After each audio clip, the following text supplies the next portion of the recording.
নারায়ণগঞ্জের সোনারগাঁও উপজেলার সাদিপুর ইউনিয়নের নানাখী পূর্বপাড়া এলাকায় অটো গ্যারেজ থেকে অটোরিকশার ব্যাটারি সহ একজন চোরকে আটক করেন অত্র গ্যারেজের মালিক নাসির এবং এলাকাবাসী। বিস্তারিত থাকছে আক্তার হোসেনের প্রতিবেদনে।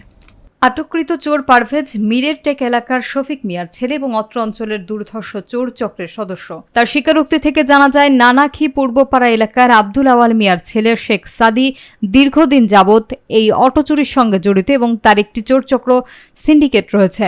তার এই চক্রের অন্য সদস্যদের দিয়ে দীর্ঘদিন যাবৎ বিভিন্ন এলাকা থেকে অটোরিকশা এবং ব্যাটারি চুরি করে থাকেন। এই ঘটনায় সোনারগাঁ থানায় একটি মামলা দায়ের করা হয়। আটককৃত চোর পারভেজ ও শেখ সাদি সহ অজ্ঞাত 4 জনকে আসামি করা হলে সোনারগাঁ থানা পুলিশ একজনকে আদালতে প্রেরণ করেন। টপকায় যাওয়ার চেষ্টা করছিল, পরে আমি আর বললাম যে আর যাওয়ার ভাও নাই, তুমি দাঁড়াও। আর কোথায় কোথায় আপনার অটো চুরি করেছে বা ব্যাটারি চুরি করেছে? আমি তো এগুলো যদি পাঠাই তাই বিনিময়ে আমার 2000, 2500, 3000 টাকা ওইখান থেকে ওদের লোক ছিল। পরে